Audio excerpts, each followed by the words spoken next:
नमस्कार, मैं हूं आपके साथ अंजना ओमकशर और खबरों के इस नए ब्लैक एंड व्हाइट में आपका स्वागत है। मेरे साथ मेरी एआई वर्जन अंजना 2.0 भी है जो खबरों के ब्लैक एंड व्हाइट विश्लेषण में स्पष्टता की एक लाल लकीर खींचती है। अंजना, आपका और हमारे दर्शकों का बहुत बहुत धन्यवाद। मैंने सोचा नहीं था कि आपके ब्लैक एंड व्हाइट अवतार के साथ मेरे रेड अवतार को भी इतना पसंद किया जाएगा। लोगों ने हमें अपने ढेर सारे फीडबैक भेजे हैं जिनमें उन्हें आपके विश्लेषण की शैली और सरलता बहुत पसंद आई और लोगों ने मुझे भी सराहा है और कहा है कि उन्होंने अब अपना अपॉइंटमेंट रात 9 बजे इस नए ब्लैक एंड व्हाइट के साथ परमानेंटली फिक्स कर लिया है। इस भरोसे को देखकर हम बहुत उत्साहित हैं और हमें उम्मीद है कि हमारा ये परिवार अब धीरे धीरे और बड़ा और मजबूत होता जाएगा। और अब तो लोग भी कहने लगे हैं कि उन्होंने ऐसा शो आज तक नहीं देखा। आज की सबसे बड़ी खबर यह है कि मुंबई के 26/11 हमले का मास्टरमाइंड तहव्वुर राणा अमेरिका से भारत आ चुका है और यह पाकिस्तान के आतंकवाद के खिलाफ भारत की बहुत बड़ी जीत है।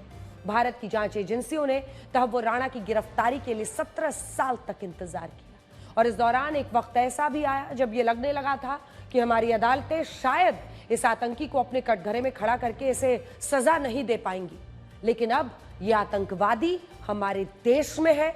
इसके लिए फांसी की सजा की मांग हो रही है। आज हम आपको यह भी बताएंगे कि क्या नियमों के तहत भारत इस आतंकी को फांसी की सजा दे सकता है या इसमें कोई पेच फंसा हुआ है। तहव्वुर राणा के प्रत्यर्पण के बाद पाकिस्तान ने भी पलटी मार ली है। अब पाकिस्तान ये कह रहा है कि उसका तहव्वुर राणा से कोई ताल्लुक नहीं है और तहव्वुर राणा उसका नहीं बल्कि कनाडा का नागरिक है और भारत उसे इस मामले में जबरदस्ती घसीट रहा है। आज हम पाकिस्तान को भी एक्सपोज करेंगे, ये बताएंगे कि तहव्वुर राणा किसका कठपुतली है। वो कठपुतली है जिसका रिमोट पाकिस्तान की सेना, आईएसआई और लश्कर के हाफिज सईद के हाथों में है। इसके बाद हम आपको चीन के उस डिस्काउंट ऑफर के बारे में बताएंगे जो उसने भारत को दिया है। अमेरिका के 125% रेसिप्रोकल टैरिफ के बाद अब चीन भारत को smartphone, TV, refrigerators, air conditioners और वॉशिंग मशीन्स जैसे जो इलेक्ट्रॉनिक आइटम खरीदने पर 5% का डिस्काउंट दे रहा है। चीन को लगता है कि 125% रेसिप्रोकल टैरिफ लगने के बाद वो अमेरिका में अपने इलेक्ट्रॉनिक आइटम्स को मुश्किल से ही बेच पाएगा और इसीलिए उसने अमेरिका की जगह अब भारत के बाजार में रुख करने का फैसला किया है। आज हम इस बात का विश्लेषण करेंगे कि भारत को चीन का ऑफर स्वीकार करना चाहिए या इसे रिजेक्ट कर देना चाहिए। अंजना, आज मेरे पास भी एक बहुत दिलचस्प खबर है जो आर्टिफिशियल इंटेलिजेंस यानी एआई से ही जुड़ी है। आपने मेरे रूप में एआई एंकर तो देख लिया, लेकिन आज मैं आपको एआई हीरो और हीरोइन दिखाऊंगी। अमेरिका में 86 साल पुरानी एक फिल्म को बड़े पर्दे पर फिर से रिलीज किया गया है जिसमें सारा काम एआई ने किया है। सोचिए, अगर फिल्मों में एक्टिंग भी एआई अवतार करने लगे तो रियल एक्टर्स, एक्ट्रेसेस का क्या करेंगे। बात करेंगे उस गुनहगार की जिसे 16 साल बाद भारत लाया जा सका है। आज मुंबई हमले के एक मास्टरमाइंड तहव्वुर राणा को भारत लाया गया। तहव्वुर राणा वही शख्स है जिसकी तस्वीर आप इस वक्त देख रहे हैं, जिसने मुंबई हमले का पूरा प्लान तैयार किया था। तहव्वुर राणा को भारत लाने की एक लंबी प्रक्रिया के खत्म होने के बाद अब उसको सजा दिलवाने की प्रक्रिया शुरू हो गई है।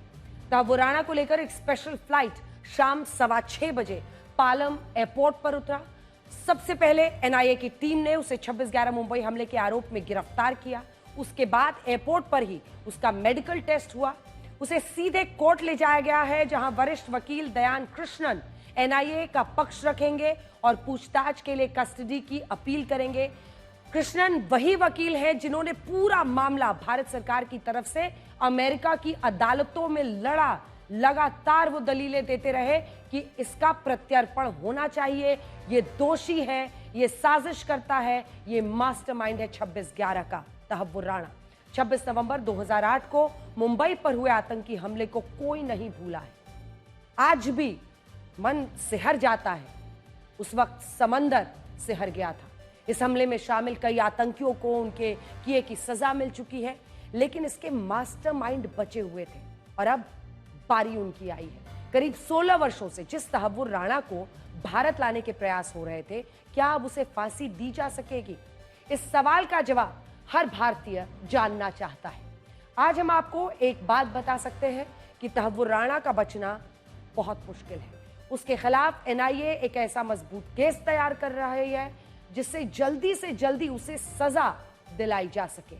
सूत्रों के मुताबिक एनआईए हेडक्वार्टर में तहव्वुर राणा से पूछताछ करने के लिए एक खास कमरा बनाया गया है जिसमें केवल 12 लोगों को जाने की अनुमति मिलेगी।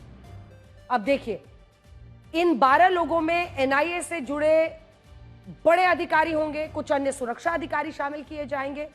जिस किसी को भी अब तहव्वुर राणा से बात करनी होगी उसे पहले एनआईए के अधिकारियों से अनुमति लेनी होगी। एनआईए तहव्वुर राणा को 26/11 मुंबई हमले से जुड़ी कुछ खास तस्वीरें, वीडियो, ईमेल और कुछ वॉइस रिकॉर्डिंग सुनाएगी और फिर उनसे जुड़े सवाल दागेगी।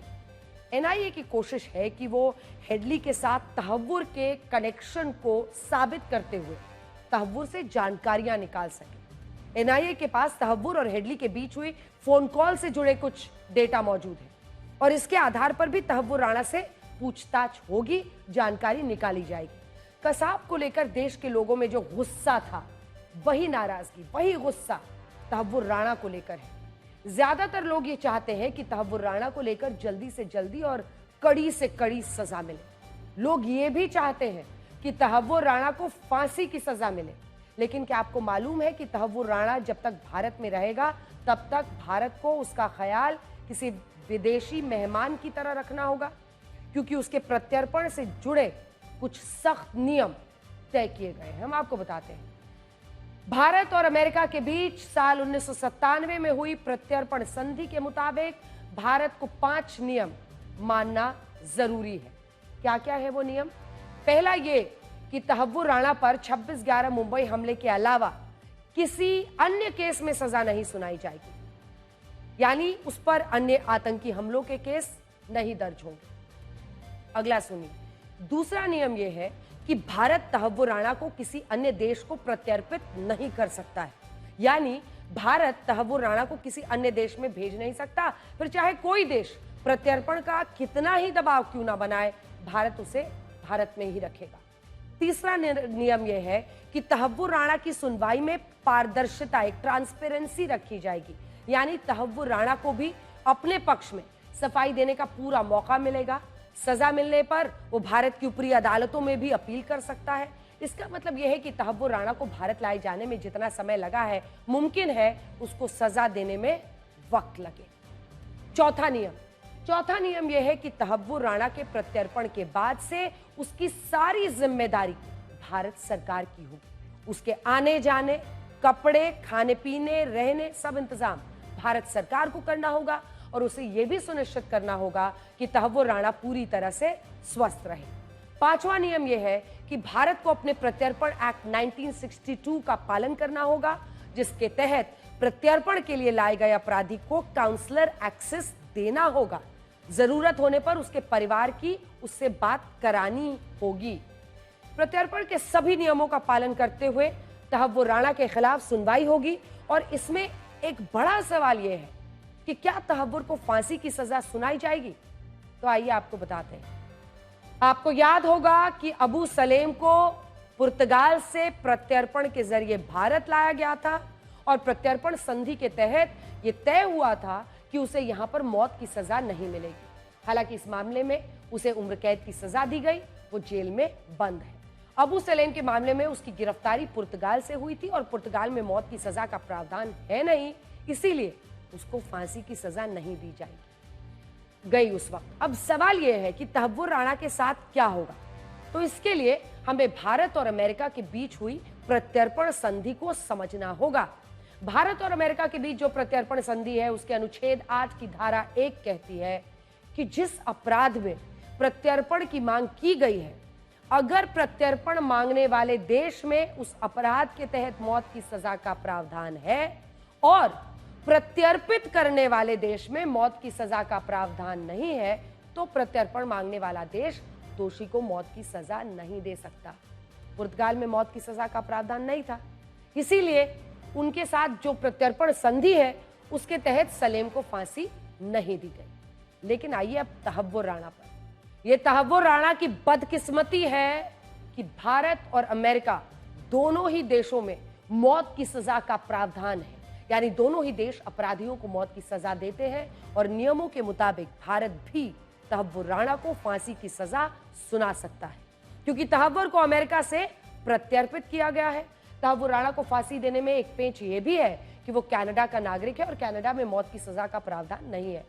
ऐसा देखा गया है कि जब किसी देश में कनाडा के नागरिकों को फांसी की सजा सुनाई जाती है तो कनाडा उसके खिलाफ एक अपील जरूर करता है और मुमकिन है जिस तरह के आजकल तेवर कनाडा के देखे जा रहे हैं कि वो तहव्वुर राणा के केस में भी अपील कर सकता है। ऐसे तहव्वुर राणा पर 26/11 मुंबई हमले की साजिश रचने का आरोप है, जो भारत के खिलाफ युद्ध छेड़ने का मामला है। इस मामले में उम्र कैद और फांसी की सजा का प्रावधान है। इसीलिए जिन लोगों ने मुंबई हमले को अपनी आंखों से देखा था, वो उसके साजिशकर्ता को कसाब की तरह फांसी पर चढ़ते देखना चाहते हैं, उसी ठिकाने पर पहुंचाना चाहते हैं। टेररिस्ट लोग हैं, उनको कड़ी से कड़ी फांसी की सजा होनी चाहिए। आम पब्लिक के सामने उनको फांसी देना चाहिए और ऐसी दर्दनाक फांसी देनी चाहिए कि उसका एक मैसेज पास होना चाहिए। पाकिस्तान में पैदा होने वाले टेररिस्ट, उनके पास एक मैसेज जाना चाहिए कि अगर भारत के ऊपर अपन हमला करते हैं तो अपना क्या हाल होता है। ये आने वाले दिन में वो कानून में बदलाव होना चाहिए, क्योंकि ऐसे अगर किधर एक बंद कोठरी में फांसी दी जाएगी तो उसका एक मैसेज अच्छी तरह से नहीं जाता है। और अगर ऐसे खुले पब्लिक में, खुले मैदान में, पब्लिक के सामने उनका शरीर का एक एक अवयव काट के उसके ऊपर नमक का मारा करके ऐसे दर्दनाक मौत अगर दी जाएगी, फांसी दी जाएगी, तो आने वाले समय में टेररिस्ट लोगों को एक अच्छा मैसेज जाएगा कि भारत के ऊपर हमला करने के बाद अपना हल क्या होता है। तो राणा एक ऐसा शख्स है जिसने सारी जानकारी लश्कर तैयबा को था, उसके बाद ही अटैक्स हुए थे। अब उसको भारत लाया गया। आपका पहला प्रतिक्रिया क्या है? पहला तो मैडम उनको जल्द से जल्द सजा होना चाहिए, क्योंकि बहुत लोगों का जान चले गया है हमले में। बहुत मतलब अच्छे ऑफिसर मर गए ये सब, तो उनको बहुत जल्दी उनको फांसी देना चाहिए। कम से कम 1 महीने में ही उसका जो भी जजमेंट निकाल के उसको मृत्युदंड देने जैसा काम करना चाहिए, ताकि सब जितने भी घरों के चिराग बुझ गए, जितने लोगों की जो अपनी जानें गंवा दी, जिनके घर में आज भी अंधेरा है, उनको कम से कम एक थोड़ी सी शांति तो मिले कि जिस आदमी ने अंजाम दिया उसका अंत हो चुका है। अजमल कसाब का जैसा अंडा सेल, बिरयानी इतना सेवा देने की जरूरत नहीं है।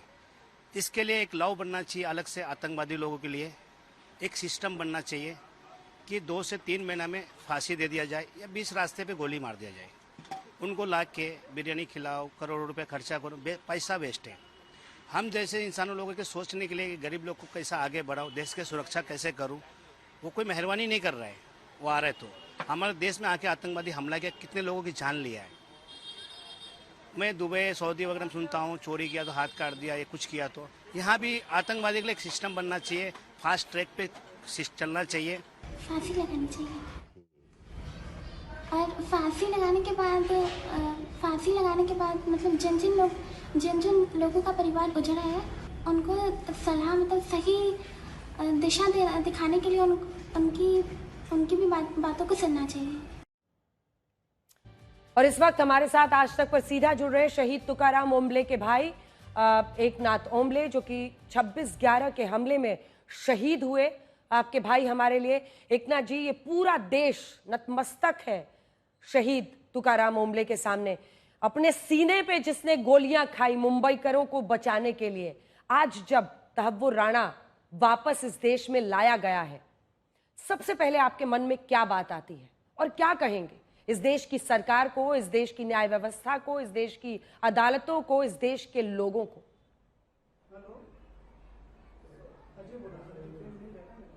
देखो, बहुत बड़ी उपलब्धि है और बहुत बड़ी खुशी की बात है।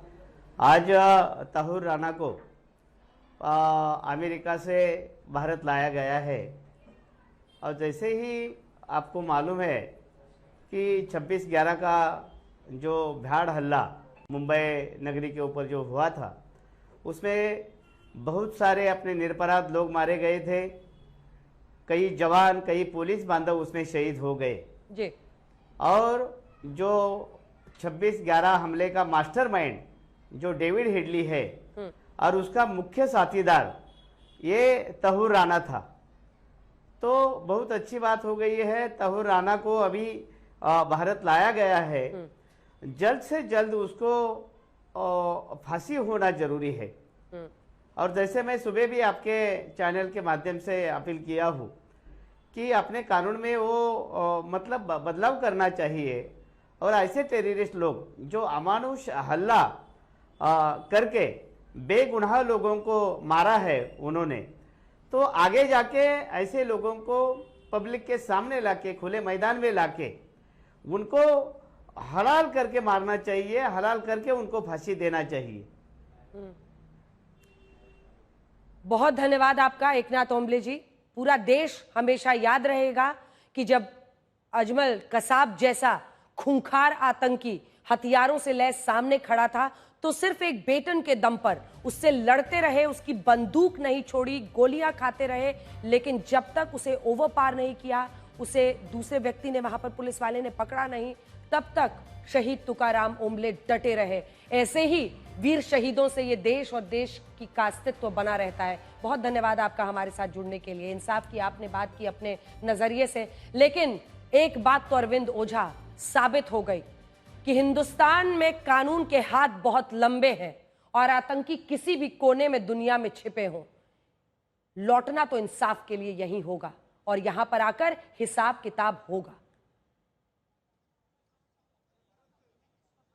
बिल्कुल आपने सही कहा, कानून के हाथ लंबे होते हैं। कम से कम आज जहां इस वक्त मैं मौजूद हूं, सुबह 6 बजे से अंजना में यहां मौजूद हूं और मैंने अपनी आंखों के सामने वो सब कुछ घटते हुए देखा जो कभी भारत में कल्पना होती थी। और खासतौर से अमेरिका जैसे देश से किसी मोस्ट वांटेड को लाना वो टेढ़ी खीर ही होती थी, लेकिन आज ऐसा होता हुआ पूरा देश देख रहा है। इस वक्त एनआईए हेडक्वार्टर के बाहर मैं मौजूद हूं, पालम एयरपोर्ट पर ही मौजूद है। लेकिन ये भी देखिए काफी दांव पेच खेले जो तहब्बुर राणा है, चूंकि पढ़ा लिखा भी है, पाकिस्तान आर्मी में डॉक्टर भी था, तो जब भारतीय एजेंसियों ने अमेरिका में उस पर शिकंजा कसना शुरू किया तो कभी वो बीमारी का बहाना बनाने लगा, कभी कोई और बहाना बनाने लगा।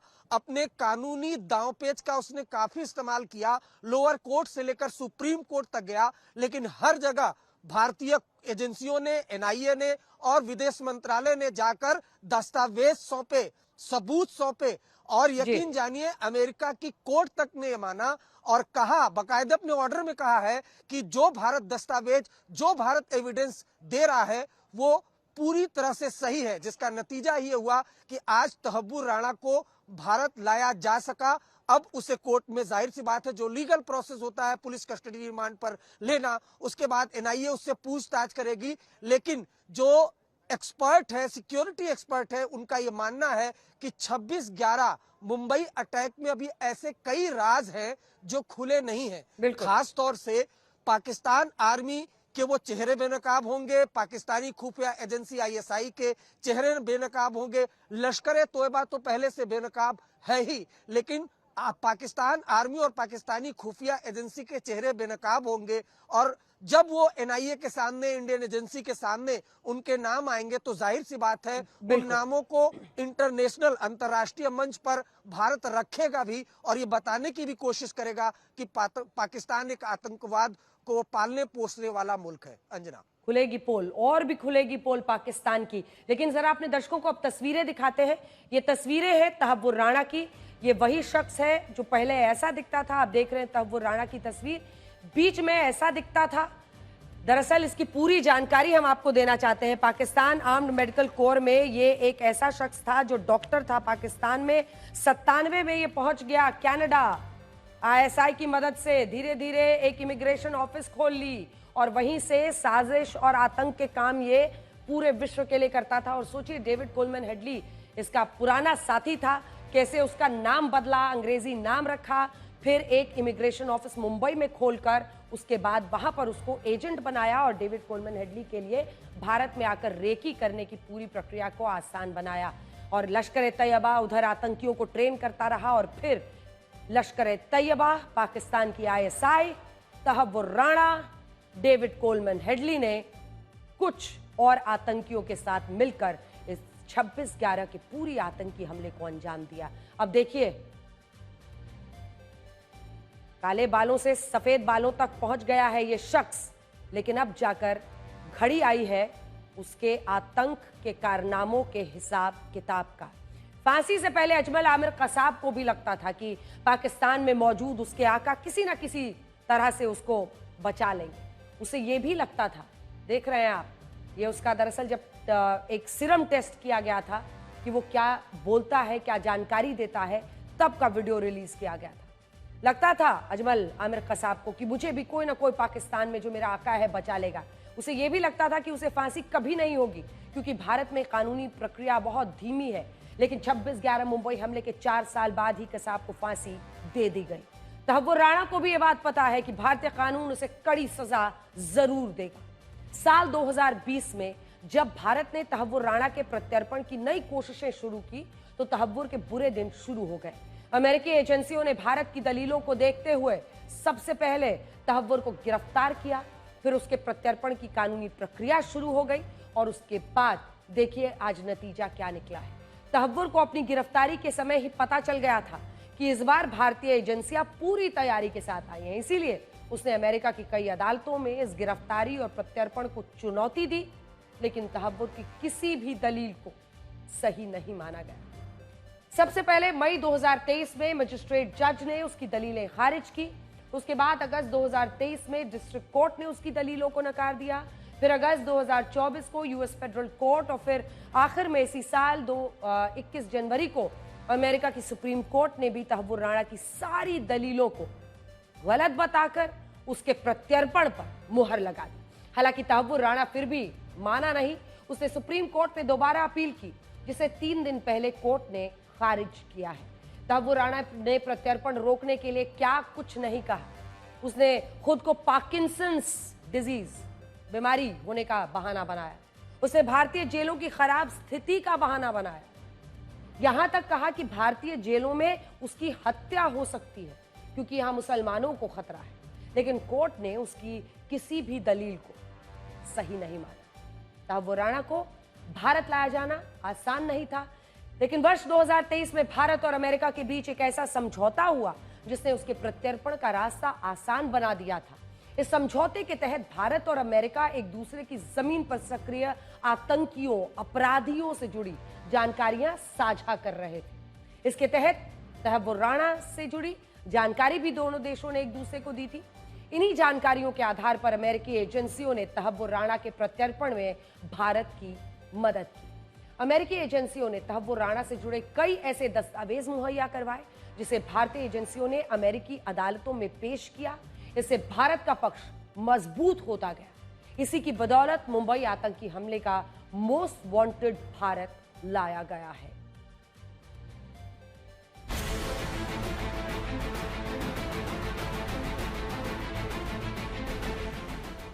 सोलह साल बाद आखिरकार मुंबई हमले का गुनहगार दिल्ली में लैंड कर गया। तहव्वुर राणा को लेकर आ रहा विमान दिल्ली के पालम एयरपोर्ट पर पहुंचा, जहां से उसे एनआईए ने अपनी कस्टडी में ले लिया। एनआईए कोर्ट में पेशी के बाद तहव्वुर राणा को एनआईए हिरासत में भेज दिया गया।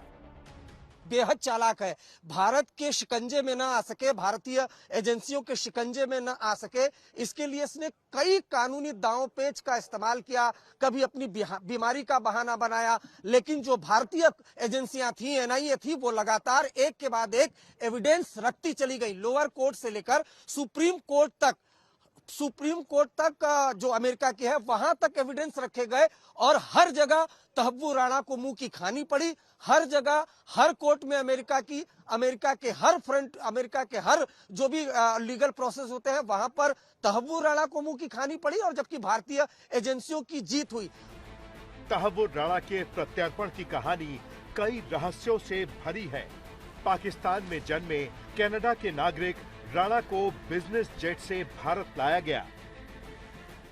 मोस्ट वांटेड आतंकी है और जिसके सीने में कई राज दफन है। और मेरा ये मानना है, और मैंने कई सिक्योरिटी एक्सपर्ट से बात की है, उनका ये मानना है कि 26/11 हमले के राज अभी पूरी तरह से बाहर नहीं आए हैं। इस हमले में जो लोग किरदार भी थे, 10 आतंकी तो मारे गए, लेकिन बाकी जो किरदार थे उनको उतनी ही जानकारी दी गई थी जितनी लश्कर तोयबा के आतंकियों ने पाकिस्तानी खुफिया एजेंसी ने बताया था। लेकिन तहव्वुर राणा वो किरदार है जो कभी पाकिस्तान आर्मी में था और एक तरीके से कहें तो डबल फेस बनाकर वो कनाडा में था, लेकिन काम वो आतंकवादी गतिविधियों का ही कर रहा था। यहाँ अमेरिकी अदालत से तहव्वुर राणा के प्रत्यर्पण की मंजूरी मिलने के बाद भारत के लिए ये ऑपरेशन कूटनीतिक और सुरक्षा दृष्टि से बेहद संवेदनशील था।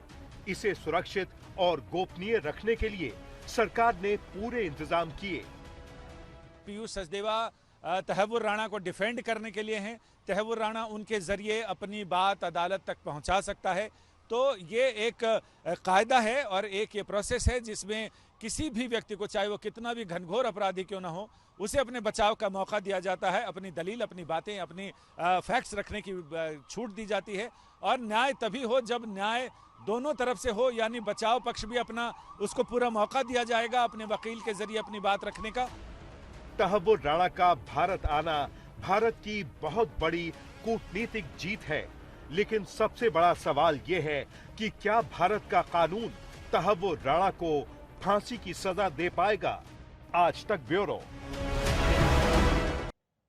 तहव्वुर राणा को भारत लाए जाने से पाकिस्तान बहुत परेशान है। पाकिस्तान को अपनी बदनामी का डर है, क्योंकि वो जानता है कि तहव्वुर राणा ने उनके इशारों पर भारत के खिलाफ साजिश रची थी, लेकिन वो अब भी झूठ परोसने में लगा हुआ है। सोचिए, पाकिस्तान का विदेश मंत्रालय तहव्वुर राणा से अपने संबंधों को नकारने में लगा है।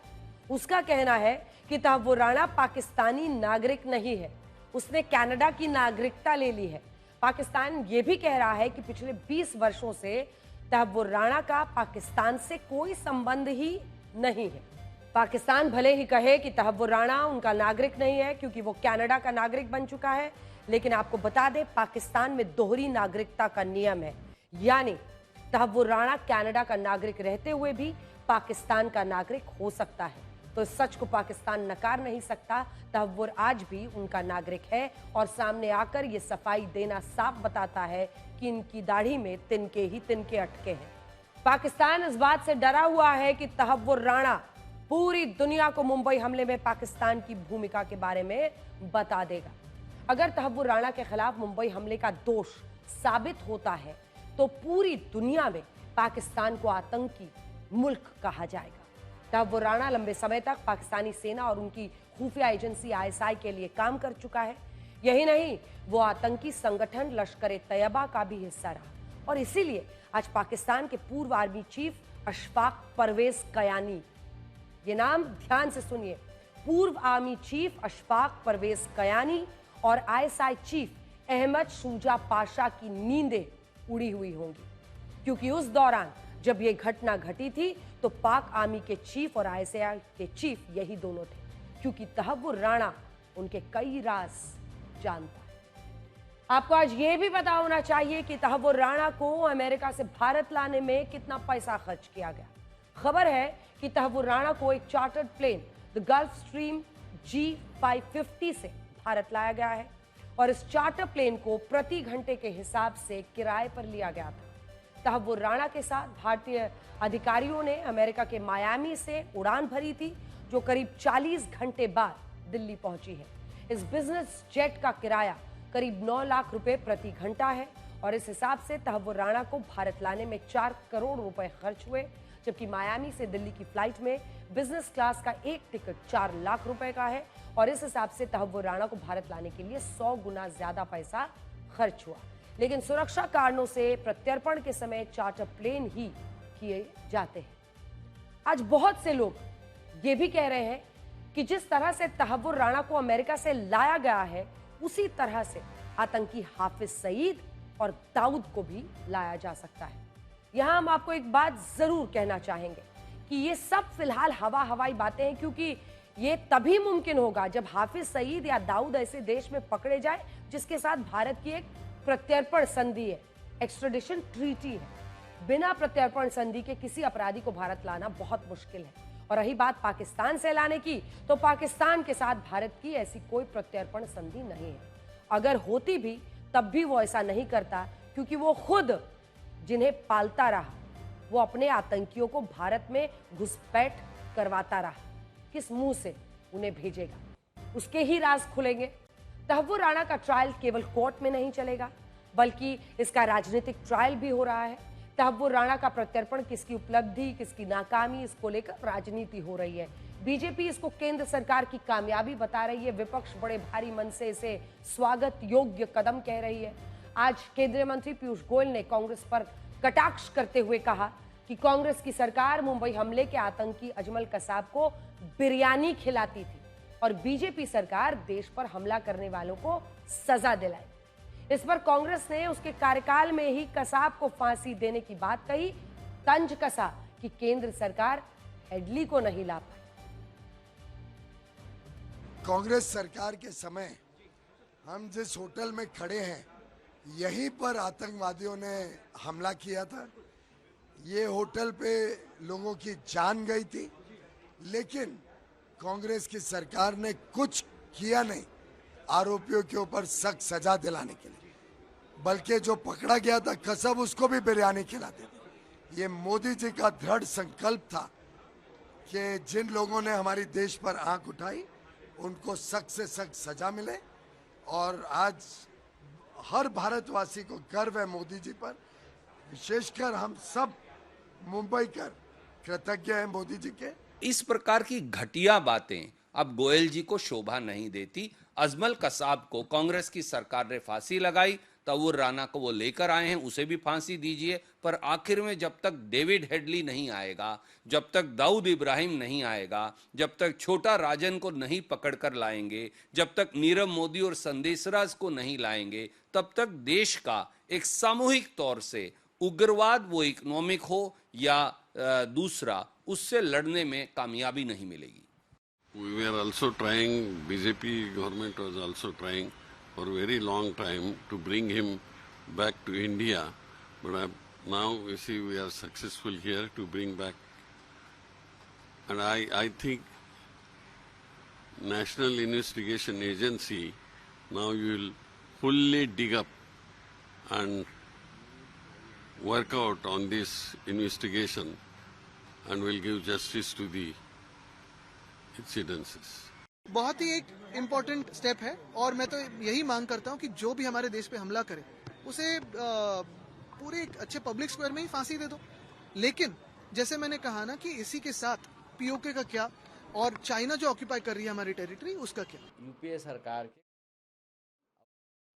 इसमें कोई दो राय नहीं कि तहव्वुर राणा का प्रत्यर्पण भारतीय सुरक्षा एजेंसियों की एक बहुत बड़ी कामयाबी है और ये भारत के खिलाफ काम करने वाले आतंकियों के मन में डर पैदा करेगा। जो आतंकी दूसरे देशों में बैठकर भारत पर हमले की साजिश करते हैं, उन्हें यह पता चल गया है कि भारत उनको छोड़ने वाला नहीं है। वो चाहे किसी भी देश में छिपे, भारत उनको खींच कर लाएगा। आज से 2000 साल पहले जब अलग अलग भूखंड रियासतों और साम्राज्यों में बटे हुए थे, तब आपको पता है दुश्मन को कैसे मारा जाता था। उस समय युद्ध क्षेत्र में सेनाओं के बीच युद्ध होते और इस युद्ध के आखिर में दुश्मन को हिरासत में लेकर उसे अपनी जमीन पर लाया जाता था। उसे पूरी प्रजा के सामने सजा दी जाती थी। ऐसा इसलिए होता था क्योंकि इससे प्रजा के एक एक व्यक्ति में यह भावना आती थी कि उसके दुश्मन को उन्होंने ही मारा है और अपना बदला पूरा किया है। आज भारत भी यही कर रहा है। जब भारत की जमीन पर तहव्वुर राणा को सजा होगी तो देश के 145 करोड़ लोगों को यह एहसास होगा कि उन्हें इस राक्षस से अपना बदला मिला है और इससे लोगों में अपने देश को लेकर भरोसा बढ़ेगा। दूसरा, आज दुनिया के आतंकियों को यह पता चल जाना चाहिए कि भारत में कानून के हाथ बहुत लंबे हैं, किसी भी कोने में छिपकर बैठे आतंकियों तक पहुंच सकते हैं। और आखिर में तहव्वुर राणा के लिए मैं एक ही लाइन कहना चाहती हूं, इंसाफ होगा एक दिन, याद रखना तुम, देखेंगे तब खुद को कहां छिपाते हो। हम आपको चीन के उस डिस्काउंट ऑफर के बारे में बताएंगे जो उसने भारत को दिया है। चीन में इलेक्ट्रॉनिक सामान का उत्पादन करने वाली कंपनियों ने कहा है कि वो smartphone, washing machine, TV, refrigerators, air conditioners जैसे इलेक्ट्रॉनिक आइटम्स आयात करने पर भारत की कंपनियों को 5% का डिस्काउंट दे सकती है। अब देखिए, बहुत सारे लोग इसे भारत पर चीन की मेहरबानी बता रहे हैं, लेकिन हकीकत में ये चीन की एक मजबूरी है। अमेरिका के राष्ट्रपति डोनाल्ड ट्रंप ने दुनिया के सभी देशों पर जो बेसलाइन और रेसिप्रोकल टैरिफ लगाया था, उस पर उन्होंने 90 दिन के लिए रोक लगा दी। इन देशों में हमारा देश भारत भी शामिल है, जिसे अब अगले 90 दिनों तक अमेरिका को निर्यात किए जाने वाले सामान पर 26% का रेसिप्रोकल टैरिफ नहीं देना होगा। लेकिन चीन पर लगाए गए 125%, हमारा 26 है, चीन में 125% रेसिप्रोकल टैरिफ को राष्ट्रपति ट्रंप ने वापस नहीं लिया है। अमेरिका ने कहा है कि अगर चीन अपना सामान उसके बाजार में बेचना चाहता है तो उसे 90 दिन की कोई छूट नहीं मिलेगी और उसे रेसिप्रोकल टैरिफ किसी भी हालत में देना ही होगा। दूसरी तरफ चीन ने भी ऐलान किया है कि अगर अमेरिका की कंपनियां चीन में अपना सामान बेचना चाहती हैं तो उन्हें 151% का रेसिप्रोकल टैरिफ देना होगा। इस लड़ाई ने चीन की इलेक्ट्रॉनिक इंडस्ट्री को पूरी तरह से हिलाकर रख दिया है और उसका कारण यह है कि चीन जो इलेक्ट्रॉनिक आइटम्स अमेरिका को निर्यात करता था, अब उसमें रेसिप्रोकल टैरिफ के कारण भारी कमी आ सकती है और यह सामान बहुत महंगा हो सकता है। उदाहरण के लिए 125% के रेसिप्रोकल टैरिफ के कारण 1 लाख रुपए का एक मोबाइल फोन अमेरिका के बाजार में अब 2,25,000 रुपए का हो जाएगा। कौन खरीदेगा? 50,000 रुपए का टीवी 1,12,000 रुपए 500 रुपए का हो जाएगा और 1.5 लाख रुपए का रेफ्रिजरेटर सीधा बढ़कर 3,37,500 रुपए का हो जाएगा।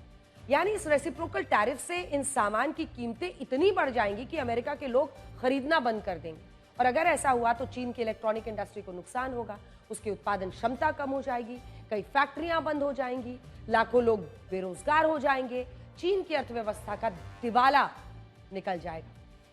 इस नुकसान को आप इन आंकड़ों से भी समझ सकते हैं। पिछले साल चीन ने अमेरिका को 38,25,000 करोड़ रुपए का सामान निर्यात किया था, जिनमें सबसे ज्यादा 28.5 यानी लगभग 28.5% हिस्सेदारी इलेक्ट्रॉनिक आइटम्स की ही थी। चीन ने लगभग 11 लाख करोड़ रुपए के इलेक्ट्रॉनिक आइटम्स अमेरिका के बाजार में बेचे थे, लेकिन अब टैरिफ के कारण चीन ऐसा कर नहीं पाएगा। बहुत जबरदस्त नुकसान होगा। ये सब ना हो, इसी से बचने के लिए चीन ने भारत से मदद मांगी है और भारत की कंपनियों को इलेक्ट्रॉनिक आइटम्स और सेमीकंडक्टर चिप्स आयात करने पर 5% डिस्काउंट देने की बात कही है। चीन इस ऑफर में अपने लिए 2 फायदे देख रहा है। पहला, वो ये सोच रहा है कि अगर अमेरिका की जगह उसने भारत को अपना सामान निर्यात कर दिया तो दुनिया के इलेक्ट्रॉनिक सेक्टर में उसकी हिस्सेदारी कम नहीं होगी और ये 35% के आसपास ही रहेगी। उसकी कंपनियों को भी अपनी फैक्ट्रियां बंद नहीं करनी पड़ेगी, रोजगार भी चलता रहेगा।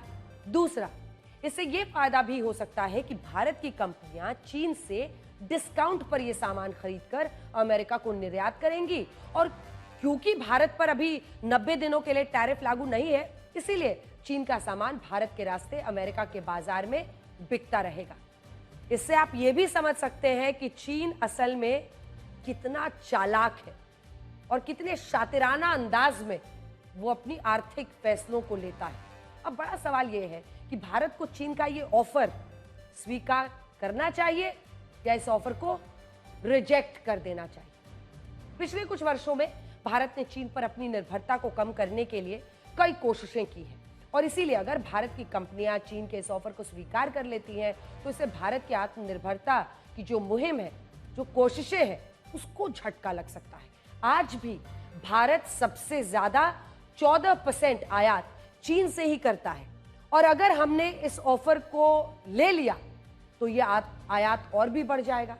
दूसरा, चीन भरोसा करने के लायक देश नहीं है। आज भारत के प्रति चीन के रुख में इतना बदलाव इसलिए आया है क्योंकि अमेरिका के बाजार में उसकी एंट्री बहुत मुश्किल हो गई है। आज चीन चाहता है कि भारत भी उसके साथ मिलकर अमेरिका के रेसिप्रोकल टैरिफ का विरोध करे, इस लड़ाई में उसका साथ दे, लेकिन भारत ऐसा नहीं करेगा। भारत अपने हित देखेगा। अभी हमारी सरकार ने साफ साफ कहा है कि अगर भारत की कोई भी कंपनी ये सोच रही है कि वो डिस्काउंट में चीन से इलेक्ट्रॉनिक सामान खरीदकर अमेरिका में एक्सपोर्ट कर देगी तो इसे स्वीकार नहीं किया जाएगा। हमारे देश में एक कहावत है कि अब आया ऊंट पहाड़ के नीचे। और अमेरिका के रेसिप्रोकल टैरिफ के बाद यह कहावत चीन पर बिल्कुल फिट बैठती है। चीन अब भारत की मदद चाहता है, लेकिन भारत ऐसा नहीं करेगा, बल्कि भारत ने इसकी जगह अपनी उत्पादन क्षमता को बढ़ाने का फैसला किया है और सरकार इसके लिए एक विशेष पैकेज भी ला सकती है। अब आपसे हमारा एक सवाल है, क्या आपने कभी सोचा है कि अदालतों का इंसाफ भी कॉपी पेस्ट हो सकता है? सोचिए, किसी मामले पर महीनों तक सुनवाई, लाखों रुपए वकीलों पर खर्च हो, बड़ी बड़ी दलीलें हो, जब फैसले की बात आए तो जज साहब पुराने किसी फैसले को कॉपी करके पेस्ट कर दें तो क्या होगा? सिंगापुर की कोर्ट ने भारत के पूर्व चीफ जस्टिस ऑफ इंडिया दीपक मिश्रा के एक फैसले को रद्द कर दिया और उन पर गंभीर आरोप लगाए। सिंगापुर के सुप्रीम कोर्ट ने कहा कि पूर्व चीफ जस्टिस ऑफ इंडिया दीपक मिश्रा ने अपने एक 451 पन्नों के फैसले में 212 पन्ने, माफ कीजिएगा, 212 पन्ने, 451 में से 212 पन्ने पिछले फैसलों से कॉपी पेस्ट किए थे। यानी उनका 47% फैसला, 47% फैसला पुराने फैसलों को कॉपी करके लिखा गया था। यह पूरा मामला भारत में एक प्रोजेक्ट से जुड़ी 3 कंपनियों से संबंधित है, जिसमें वर्ष 2017 में भारत सरकार ने न्यूनतम वेतन में वृद्धि की थी, जिसका इन कंपनियों ने विरोध किया था। जब कोई स्थायी समाधान नहीं निकला तो इसके लिए 3 सदस्यों का ट्रिब्यूनल बनाया गया, जिसकी अध्यक्षता यही साहब कर रहे थे, पूर्व चीफ जस्टिस ऑफ इंडिया दीपक मिश्रा। और अपने फैसले में उन्होंने वेतन वृद्धि को सही माना था। इस फैसले को उस वक्त चुनौती दी गई। सिंगापुर के सुप्रीम कोर्ट ने स्वीकार किया कि इस फैसले में उन्हीं तर्कों का इस्तेमाल किया गया था जो इस तरह के मामलों में पहले भी दिए गए, जिनकी अध्यक्षता दीपक मिश्रा ही कर रहे थे। यानी इस मामले में लगभग आधा फैसला पहले के 2 फैसलों का कॉपी पेस्ट था। इसीलिए सिंगापुर के सुप्रीम कोर्ट ने यह फैसला पूरी तरह से खारिज कर दिया। सुप्रीम कोर्ट ने यह भी कहा कि एक जैसे मामलों में एक जैसा फैसला देना गलत नहीं है, लेकिन इन मामलों में तथ्य अलग थे, इसलिए ये कॉपी पेस्ट फैसला गलत है। अभी तक फिल्मों में कहा जाता था कि कानून अंधा होता है, लेकिन अब लग रहा है कि इंसाफ भी कॉपी पेस्ट हो सकता है। कोई भी घटना या विवाद एक जैसा भले हो सकता है, लेकिन हर घटना के तथ्य अलग होते हैं। ऐसे में अगर अदालतें इस तरह से कॉपी पेस्ट फैसले सुनाने लगी तो इंसाफ की उम्मीद कैसे की जा सकती है? और इसमें तथ्यों और तर्कों का होगा क्या? आज सवाल यह भी है कि अदालतें तो लंबे अपने फैसले सुनाती हैं।